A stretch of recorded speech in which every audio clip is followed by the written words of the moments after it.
জরুরি সংস্কার শেষে দ্রুততম সময়ের মধ্যে আগামী নির্বাচন জাতীয় সংসদ নির্বাচনের দিনক্ষণ ঘোষণা করবে বাংলাদেশ সরকার। তবে সেটি সব রাজনৈতিক দল ও অংশীজনদের সঙ্গে আলোচনা করে ঠিক করা হবে বলে জানিয়েছেন পরিবেশ, বন ও জলবায়ু উপদেষ্টা সৈয়দ রিজওয়ানা হাসান। বৃহস্পতিবার সন্ধ্যায় ফরেন সার্ভিস একাডেমিতে আয়োজিত সংবাদ সম্মেলনে তিনি বলেছেন, প্রয়োজনীয় সংস্কার শেষে জাতীয় নির্বাচনের তারিখ ঘোষণা করা হবে। তবে সংস্কারের সঙ্গে নির্বাচনের সম্পর্ক আছে উল্লেখ করে তিনি বলেছেন, সংস্কার কমিশন থেকে প্রস্তাব আসবে, জনগণ কথা বলবে। চূড়ান্ত সংস্কার প্রস্তাবনা হবে, সেই মোতাবেক যে পদক্ষেপ নেওয়ার পর তা নেওয়া হবে।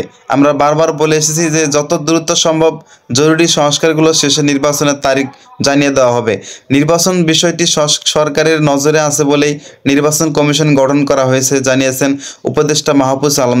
তিনি বলেছেন, সরকারের দিক থেকে দৃষ্টিভঙ্গি হচ্ছে সংস্কার করা।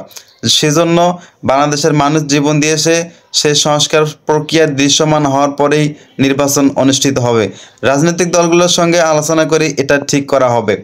উপদেষ্টা রিজওয়ানা জানান, ৬টি সংস্কার কমিশন ২০২৪ সালের ডিসেম্বরের মধ্যে প্রতিবেদন জমা দেওয়ার কথা থাকলেও কিছু কমিশন জানিয়েছেন যে তাদের প্রতিবেদন জমা দিতে ১ বা ২ সপ্তাহ অতিরিক্ত সময় লাগতে পারে। বৈষম্য বিরোধী ছাত্র আন্দোলনের সমন্বয়কারীদের উপর হামলার বিষয়টি সরকার হালকাভাবে দেখছে না বলেও জানিয়েছেন রিজওয়ানা হাসান। তিনি বলেছেন, এটি হালকাভাবে দেখার কোনোই সুযোগ নেই। উপদেষ্টা পরিষদের বৈঠক সমন্বয়কারীদের নিরাপত্তার বিষয়টি উত্থাপন করা হয়েছে উল্লেখ করে পরিবেশ উপদেষ্টা বলেছেন, সমন্বয়কারীরা জাতিকে ঐক্যবদ্ধ করার প্রয়াস চালিয়ে যাচ্ছে, যা অনেকের স্বার্থে আঘাত লাগতে পারে। আদালতগুলোতে নিরাপত্তা বিষয়ে উপদেষ্টা বলেছেন, এই বিষয়ে সবাইকে শান্ত থাকতে এবং ধ্বংসস্তব্ধ কর্মকাণ্ড থেকে বিরত থাকতে হবে। সংবাদ সম্মেলনে প্রধান উপদেষ্টার প্রেস সচিব শফিকুল আলম উপস্থিত ছিলেন সেখানে।